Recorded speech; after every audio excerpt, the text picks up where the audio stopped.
اللہ تبارک و تعالیٰ نے اپنے پاک کلام قرآن مجید فرقان حمید میں ارشاد فرمایا، وَاعْبُدُوا اللَّهَ وَلَا تُشْرِكُوا بِهِ شَيْئًا وَبِالْوَالِدَيْنِ إِحْسَانًا وَبِذِي الْقُرْبَى وَالْيَتَامَى وَالْمَسَاكِينِ وَالْجَارِ ذِي الْقُرْبَى وَالْجَارِ ذِي الْجُنُبِ وَالصَّاحِبِ بِالْجَنبِ وَابْنِ السَّبِيلِ وَمَا مَلَكَتْ أَيْمَانُكُمْ ان اللہ لا يحب من کان مختالا فخورا۔ ترجمہ سماعت فرمائیے۔ پارہ نمبر 5 ہے، سورہ نساء ہے۔ ترجمہ ہے اللہ تعالیٰ کی عبادت کرو، وَاعْبُدُوا اللَّهَ، اللہ کی عبادت کرو۔ پھر آگے فرمایا وَلَا تُشْرِكُوا بِهِ، اس کے ساتھ کسی کو شریک مت بناؤ۔ پھر آگے فرمایا اور والدین کے ساتھ احسان کرو، نیز رشتہ داروں کے ساتھ، یتیموں، مساکین، رشتہ دار پڑوسیوں، غیر رشتہ دار پڑوسیوں، ہم مجلس، مسافر، اور جو لونڈی غلام تمہارے قبضے میں ہیں ان کے ساتھ اچھا سلوک کرو۔ بے شک اللہ تعالیٰ مغرور اور فخر کرنے والوں کو پسند نہیں فرماتا۔ حضرات گرامی، اس آیت مقدسہ کے اندر رب کائنات نے درجہ بدرجہ حق بیان فرمایا۔ رشتہ داروں کا بھی پہلے تو بال کے کائنات نے اپنا حق بیان فرمایا، کیا ہے ہمارے رب کا حق، کیا ہے کہ صرف اسی کی عبادت کی جائے، اس کے ساتھ کسی کو شریک مت بنایا جائے، یہ اس کا حق ہے۔ پھر اس کے بعد جو حکم دیا احسان اور بھلائی کا، تو پھر وہ والدین کا دیا، یعنی رب کے بعد کس کا حق ہے؟ والدین کا حق ہے۔ پھر آگے رشتہ دار پڑوسی ہیں، غلام ہے، لونڈی ہے، ان کے بارے میں فرمایا کہ سب کے ساتھ حسن سلوک کا رویہ رکھنا ہے، سب کے ساتھ بھلائی کا رویہ رکھنا ہے۔ تو لہٰذا ہمیں دیکھنا چاہیے کہ ہمارا رویہ سب کے ساتھ کیسا ہے۔ اللہ کا یہ حکم ہے، اس کے رسول صلی اللہ علیہ وسلم نے فرما دیا کہ سب کے ساتھ جو ہے اچھا برتاؤ کیا جائے، حسن سلوک کیا جائے۔ اور رب کے بعد اگر کوئی مقدس ہستی ہے جس کے تمہارے اوپر حق ہے، وَبِالْوَالِدَيْنِ إِحْسَانًا، رب فرماتا ہے کہ والدین کے ساتھ بھلائی کرو۔ آگے ایک اور آیت کریمہ ہے جس کے اندر خاص کر والدین کا ذکر کیا گیا کہ والدین کے ساتھ بھلائی کرو، ان کے ساتھ اچھائی کا معاملہ کرو۔ بڑی تفصیل کے ساتھ رب کائنات جل وعلا نے اپنے پاک کلام قرآن مجید فرقان حمید میں ارشاد فرمایا۔ سورہ نمبر جو ہے پارہ نمبر 15 ہے، سورہ اسراء ہے، آیت نمبر 24 اور 23 ہے۔ مالک کائنات نے ارشاد فرمایا وَقَضَىٰ رَبُّكَ أَلَّا تَعْبُدُوا إِلَّا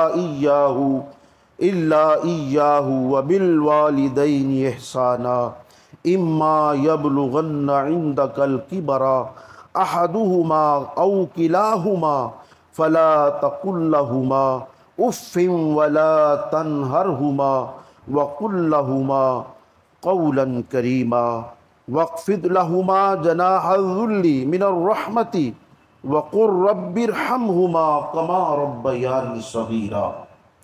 تو یہاں پہ فرمایا وَقَضَىٰ رَبُّكَ أَلَّا تَعْبُدُوا، تمہارے رب کا حکم ہے کہ صرف اسی کی عبادت کرو، اور فرمایا اپنے والدین کے ساتھ بھلائی کرو، وَبِالْوَالِدَيْنِ إِحْسَانًا، ماں باپ کے ساتھ اچھا سلوک کرو، اچھا برتاؤ کرو۔ پھر آگے فرمایا کیسے؟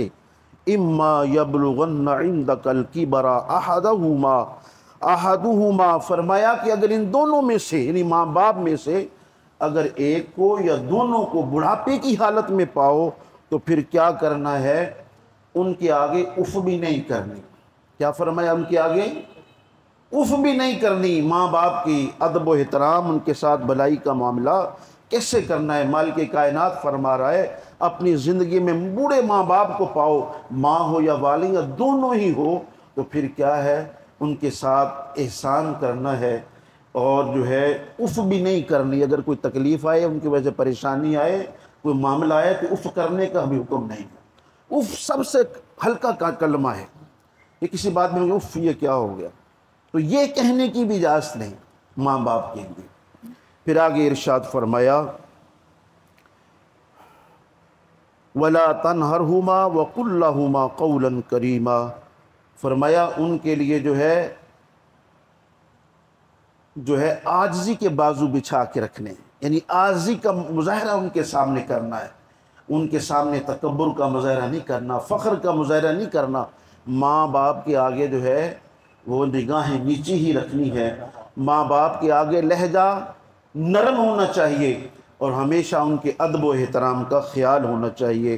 پھر آگے فرمایا تو جہاں پر اپنے لیے دعا مانگو وہاں ان کے لیے بھی دعا مانگو کہ اے اللہ جس طرح انہوں نے مجھے بچپن میں پالا، اے اللہ ان پر رحم فرما، جیسا انہوں نے مجھے چھوٹا پن تھا میرا، میں بچپن میں تھا، اے اللہ انہوں نے مجھے پالا ہے، ان پر رحم فرما۔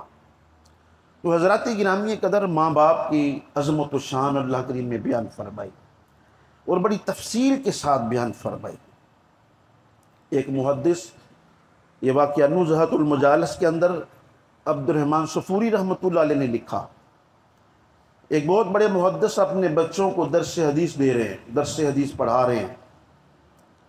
ایک شاگرد نے عرض کی حضور اے استاد گرامی، میں نے آج رات ایک خواب دیکھا ہے، عجیب خواب دیکھا ہے حضور، آپ کی زیارت ہوئی ہے مجھے اور میں نے دیکھا یہ ہے کہ آپ کی جو داڑھی ہے یہ ہیرے جواہرات سے بھری ہوئی ہے اور چمک رہی ہے، روشن ہے۔ محدث صاحب مسکرائے اور فرمایا تم نے ٹھیک دیکھا ہے، بات یہ ہے ماں کے قدموں کو تو پہلے بھی چومتا تھا، لیکن رات جب میں نے ماں کے قدموں کو چوما ہے تو میرے دل نے کہا کہ اس داڑھی سے ماں کے قدم بھی صاف کر دے، تو میں نے محبت میں آ کے اپنی داڑھی سے اپنی ماں کے قدموں کو صاف کیا ہے، تو وہ تو نے جو ہیرے جواہرات دیکھے اصل میں ماں کے قدموں کی دھول تھی، وہ یہ اس کی برکت ہے کہ تو نے میری داڑھی کو روشن دیکھا ہے، ہیرے جواہرات سے مرصع دیکھا ہے۔ تو یہ ماں کی شان ہے۔ حضرت سیدنا ابو ہریرہ رضی اللہ تعالیٰ فرماتے ہیں نبی کریم علیہ السلام کی بارگاہ اقدس میں ایک صحابی حاضر ہوئے، آ کے عرض کی کہ یا رسول اللہ صلی اللہ علیہ وسلم مجھ پر سب سے زیادہ حق کس کا ہے کہ احسان کروں، بھلائی کروں اس کے ساتھ؟ نبی کریم علیہ السلام نے فرمایا تیری ماں کا تجھ پہ حق ہے۔ اس نے پھر عرض کی کہ یا رسول اللہ اس کے بعد کس کا حق ہے؟ میرے حضور نے فرمایا تیری ماں کا حق ہے۔ اس نے پھر عرض کی کہ یا رسول اللہ صلی اللہ علیہ وسلم اس کے بعد کس کا حق ہے؟ میرے حضور نے تیسری بار بھی فرمایا کہ ماں کا حق ہے، اور پھر اس نے عرض کی صحابی نے کہ یا رسول اللہ صلی اللہ علیہ وسلم یہ ارشاد فرمائے اس کے بعد کس کا حق ہے؟ چوتھی بار میرے حضور نے فرمایا کہ تمہارے باپ کا تجھ پہ حق ہے۔ یعنی اگر بھلائی کا معاملہ کرنا ہے، اچھائی کا کرنا ہے، احسان کرنا ہے تو سب سے زیادہ حقدار کون ہے؟ ماں ہے اور باپ ہے۔ اولاد کی جنت ماں کے قدموں تلے ہے۔ اولاد کی جنت کہاں ہے؟ ماں کے قدموں تلے ہے، اور اس ماں کی جنت کہاں ہے؟ اپنے شوہر کے قدموں کے تلے ہے۔ تو لہٰذا سب کا ادب و احترام کیا جائے، اور نبی کریم علیہ السلام نے فرمایا ماں باپ کی دعا اولاد کے حق میں قبول ہوتی ہے، بد دعا کر دے تب بھی قبول ہے، دعا کر دے تب بھی قبول ہے۔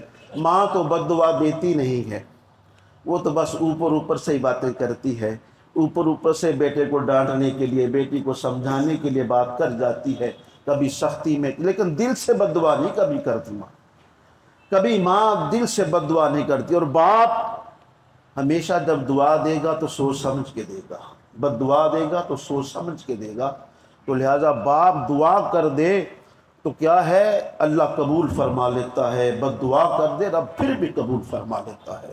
میرے حضور نے فرمایا کہ یہ ماں اور باپ جو ہے تمہارے جنت اور دوزخ ہیں۔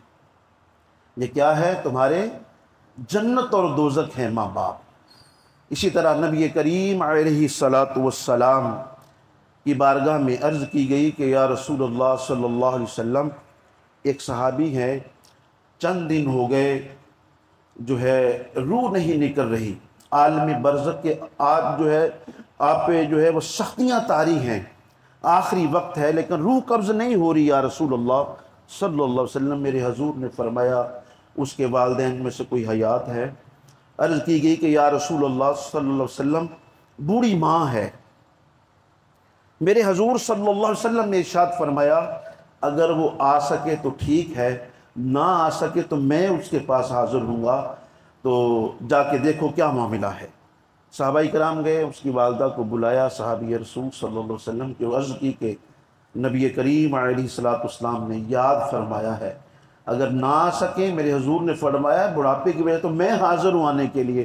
انہوں نے عرض کی کہ نہیں نہیں، میں اپنے پیارے آقا علیہ الصلوۃ والسلام کو یہ تکلیف نہیں دوں گی، میں خود جو ہے بارگاہ رسالت مآب صلی اللہ علیہ وسلم میں حاضر ہوتی ہوں۔ اب وہ حاضر ہوئیں، لاٹھی ٹیکتے ہوئے، بڑھاپے کا عالم ہے، میرے حضور کی بارگاہ میں اسلام عرض کیا۔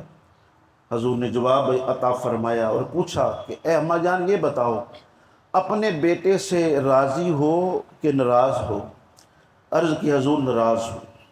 وجہ یہ ہے یہ اپنی بیوی کو مجھ پہ ترجیح دیا کرتا تھا، میری بات کی اہمیت کو نہیں سمجھتا، جو بیوی کہتی تھی وہی کرتا تھا، تو لہذا میں اسے سخت ناراض ہوں۔ میرے حضور صلی اللہ علیہ وسلم نے فرمایا اماں جان معاف کر دیں، میرا صحابی ہے، معاف فرما دیں۔ کہا یا رسول اللہ نہیں معاف کروں گا۔ میرے حضور نے فرمایا لکڑیاں کٹھی کرو۔ صحابہ کرام لکڑیاں کٹھی کرنے لگ گئے۔ اماں جان اب حیران ہوئی کہ یا رسول اللہ صلی اللہ علیہ وسلم یہ لکڑیاں کس لیے کٹھی کی جا رہی ہیں؟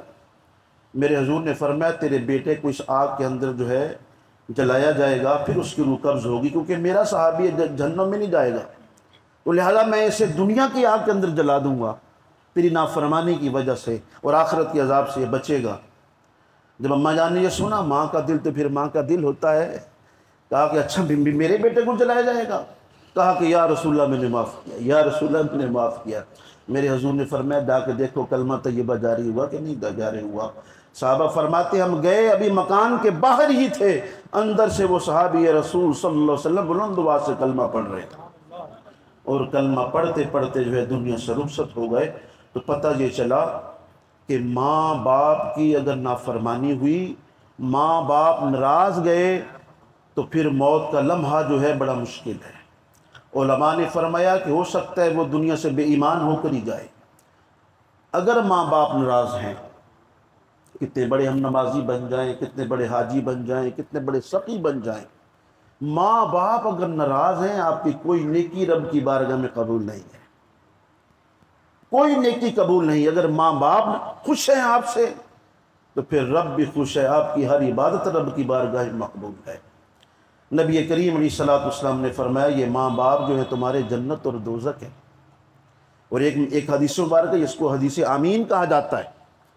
سید الملائکہ نے دعا کی، میرے حضور نے فرمایا آمین۔ کیا دعا کی؟ یا اللہ جو اپنے ماں باپ کو بڑھاپے کی حالت میں پائے، ان کی خدمت کر کے جنت نہ حاصل کر سکے، تو ایسے شخص کی ناک خاکلودہ ہو، وہ تباہ و برباد ہو جائے۔ میرے حضور نے فرمایا کہ آمین۔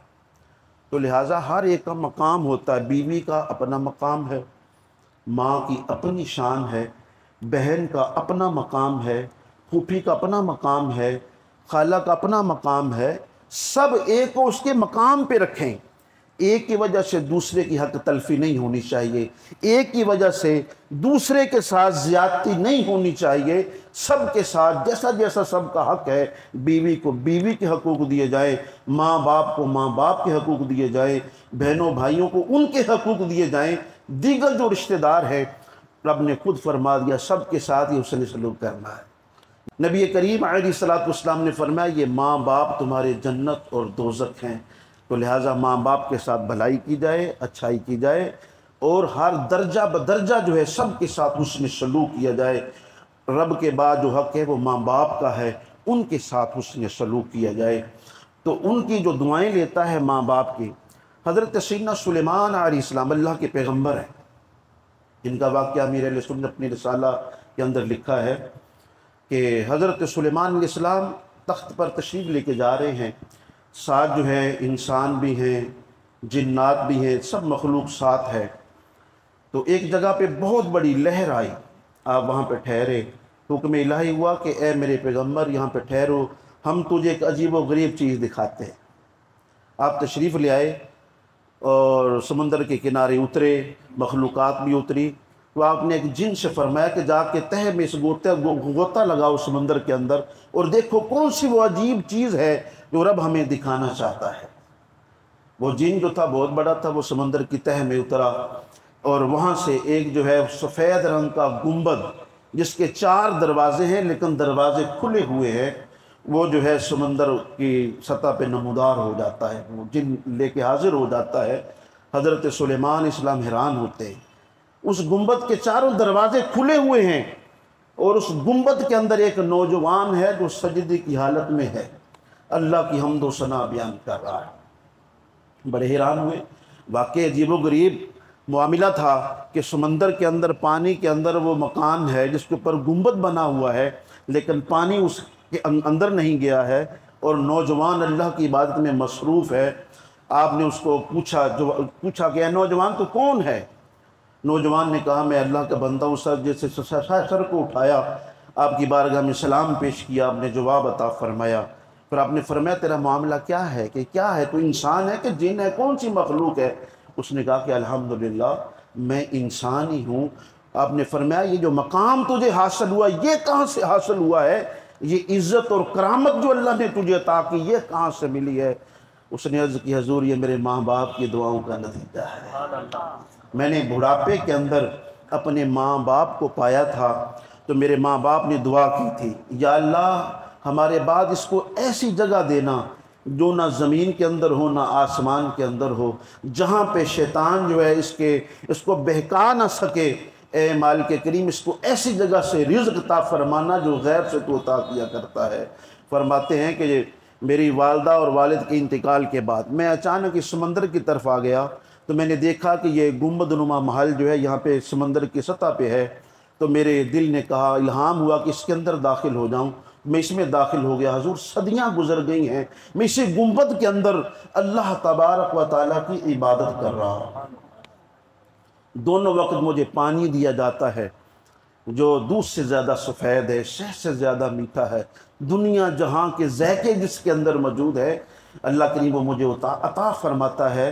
اور اس محل کے اندر میں سمندر کی تہہ میں ہوں، میرے پاس کوئی نہیں ہے، لیکن مجھے وحشت نہیں ہوتی، مجھے گھبراہٹ نہیں ہوتی کہ میں اکیلا ہوں یہاں پہ، نہیں، اللہ نے مجھے ایسا انس عطا کر دیا ہے۔ اللہ نے ماں باپ کی دعاؤں کے صدقے میں ایسا فضل و کرم عطا کر دیا ہے کہ میں یکسوئی کے ساتھ رب کائنات کی عبادت کر رہا ہوں، اور یہ سب ماں باپ کی دعاؤں کا نتیجہ۔ یہ سب کیا ہے؟ تو پھر کیا کرنا ہے؟ دعائیں لینی ہے کہ نہیں لینی؟ کیوں بھائی دعائیں لینی ہے کہ نہیں لینی؟ میاں صاحبہ نے تو لی ہیں، ان کے خوش قسمت ہے، یقین جانے آپ، خوش قسمت، یہ خوش قسمت، یقین جانے ماں باپ کی قدر کی اللہ نے ان کو توفیق عطا فرمائی۔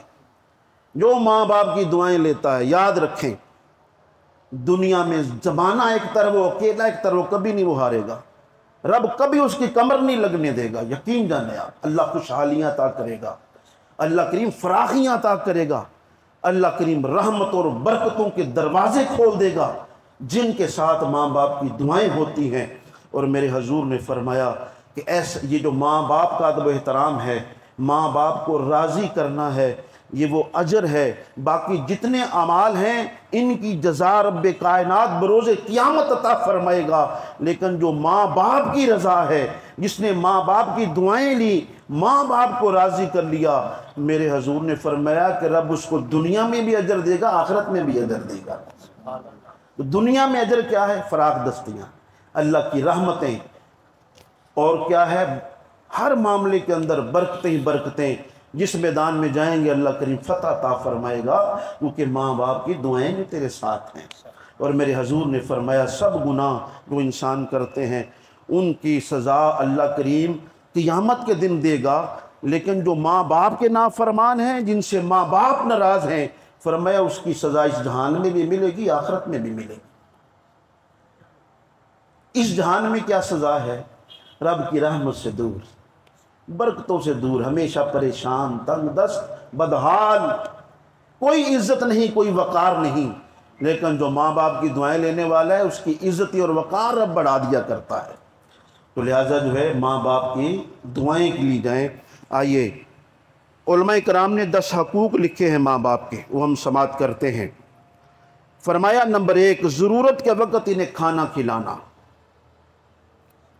ایک صحابی نبی کریم علیہ الصلوۃ والسلام کی بارگاہ میں حاضر ہوئے، عرض کی کہ یا رسول اللہ صلی اللہ علیہ وسلم، میرا باپ جو ہے میری اجازت کے بغیر ہی میرا مال لے لیتا ہے، اس کے بارے میں کیا حکم ہے؟ میرے حضور صلی اللہ علیہ وسلم نے فرمایا اپنے باپ کو ہی بلاؤ۔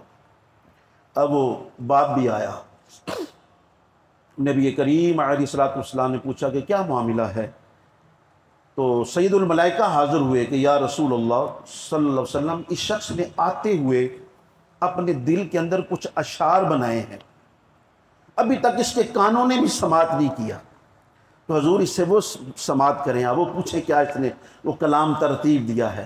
بہرحال کچھ اس طرح تھا جس کا مفہوم ہے کہ انہوں نے ترتیب یہ دی کہ جب یہ تم چھوٹے سے تھے، چلنے کے قابل نہ تھے، ہلنے کے بھی قابل نہ تھے، ہم نے تمہاری پرورش کی، تم پہ اپنا تن من دھن قربان کیا، اگر تمہیں تکلیف ہوتی تھی، کچھ چیز چبھتی تھی، تکلیف ہمیں ہوتی تھی، اگر تم بیمار ہوتے تھے تو راتوں کو نیند ہمیں نہ آتی تھی، ہم نے بے دریغ بغیر کسی لالچ کے اپنا مال تجھ پہ خرچ کیا، اور اس امید پر آج تو جوان ہوا ہے تو امید تھی کہ تو ہمارے بڑھاپے کا سہارا بنے گا، لیکن تو کہتا ہے کہ میرا باپ جو ہے میرا مال لے لیتا ہے میری بغیر اجازت، تو دیتا نہیں ہے تو باپ کہاں جائے؟ یہ اس طرح کے اشعار تھے۔ نبی کریم علیہ السلام نے سماعت فرمایا، میرے حضور کی آنکھوں سے آنسو جاری ہو گئے۔ میرے حضور نے یہ الفاظ ہیں اس صحابی رضی اللہ عنہ کی یہاں گریبان سے پکڑا اور فرمایا تو بھی اور تیرا مال بھی تیرے باپ کا ہی ہے، تو بھی اپنے باپ کا ہے اور تیرا مال بھی اس کا ہے۔ اور اس نے عرض کی کہ یا رسول اللہ، یہ مال میں کہاں خرچ کرتا ہوں؟ اسے لیتا ہوں، اس کی بہنوں پہ خرچ کرتا ہوں، اس کی پھوپھیوں پہ خرچ کرتا ہوں جو آتی ہیں میرے گھر، میرے پاس نہیں ہے اب مال، میں کمانے کے لائق نہیں رہا، یا رسول اللہ اس لیے میں اس سے مال لیتا ہوں، اپنے کھانے پینے کے لیے لیتا ہوں۔ میرے حضور نے فرمایا اے میرے صحابی، تو بھی اپنے باپ کا ہے، تیرا مال بھی اسی کا ہی ہے۔ تو لہٰذا علماء نے کیا ارشاد فرمایا کہ ضرورت کے وقت انہیں کھانا کھلانا یہ آپ کے اوپر واجب ہے۔ فرمایا ان کی خدمت بجا لانا۔ آج ہمارے پاس ٹائم ہی نہیں ہے، اپنے لیے بھی ٹائم نہیں اور ماں باپ کے لیے تو ہے ہی نہیں، کیونکہ ان کی اہمیت ہماری نظروں میں رہی نہیں۔ ہم دیکھتے ہیں گھروں میں جو ماں باپ کی حالات ہوتے ہیں، تو لہٰذا ماں باپ کو ٹائم نہ دینا بھی یہ گستاخی ہے کہ ماں ترس رہی ہے، باپ تمنا کیے ہوئے کہ بیٹا صبح جاتے ہوئے مل کے جائے گا، محبت اور شفقت کے ساتھ مل کے جائے گا، ہم بھی دعائیں دیں گے، لیکن بیٹے کے پاس ٹائم ہی نہیں تھا، وہ جناب باہر سے چلا گیا، بس ماں ترستی رہ گئی، تو یہ بھی گستاخی ہے۔ لہٰذا اگر ماں باپ حیات ہیں ان کو ٹائم دیا جائے، صبح بھی ٹائم دیا جائے، شام بھی ٹائم دیا جائے، ان کی بارگاہ میں آ کے سلام عرض کی جائے۔ اور علماء فرماتے ہیں مال کیسے پیش کرنا ہے ماں باپ کی خدمت میں؟ فرمایا ایسے نہیں دینا، دونوں ہاتھوں میں رکھ کے یوں پیش کرنا، امی جان یہ قبول فرما لیں، ابو جان یہ قبول فرما لیں، یوں مال پیش کرنا ہے اپنے ماں باپ کی بارگاہ میں، یہ ادب ہے۔ تو کیا فرمایا؟ ان کی خدمت کرنا، جب وہ بلائیں تو ان کو جواب دینا، خاموش نہیں رہنا، ماں بلائے باپ بلائے تو کیا ہے فوری جواب دینا۔ میرے نبی کریم علیہ الصلوۃ والسلام نے فرمایا، ایک دن عشاء کی نماز کا ٹائم ہے، نبی کریم علیہ السلام مصلی پہ آئے تو میرے آقا کی آنکھیں بھیگ گئی، حضور کی آنکھوں سے چھم چھم آنسو گر رہے ہیں۔ صحابہ کرام حیران ہیں کہ حضور پہلے بھی عشاء کی نماز پڑھاتے، کبھی ایسا نہیں ہوا، لیکن آج حضور آپ دیدہ ہو گئے ہیں، آنسو چھم چھم برس رہے ہیں۔ عرض کی حضور کی کیا بات ہو گئی؟ میرے حضور نے فرمایا مجھے اپنی ماں یاد آ گئی ہے، آج رب نے مجھے دیکھے کتنا مجھے وہ سہولتیں دی، کتنی ترقیاں عروج دیے ہیں، آج میری ماں ہوتی اور میرے حضور نے کہ یہ الفاظ ہیں کہ میں عشاء کی نماز پڑھا رہا ہوتا، میری ماں اگر حجرے سے بلاتی تو میں نماز توڑ کے جا کے اس کی بات سنتا۔ تو لہٰذا ماں باپ بلائیں فوری جواب دیں، جی حاضر لبیک، نہیں میں آیا جی، ایویں نہیں کہنا، بلکہ کہنا حضور میں حاضر، امی جان ابھی آیا، لبیک میں حاضر ہوں۔ تو ادب کے الفاظ جب بھی ماں باپ کے ساتھ ہمیشہ ہر معاملے میں ادب کے معاملات اور نرمی کے ساتھ گفتگو کرنی ہے، کہیں آپ کے سخت لہجے سے بھی ماں باپ کو تکلیف نہیں ہونی چاہیے۔ پھر آگے فرمایا اللہ تعالیٰ اور اس کے رسول کی نافرمانی کے علاوہ ان کے حکم کی اطاعت کرنا، یعنی جن کاموں میں اللہ اس کے رسول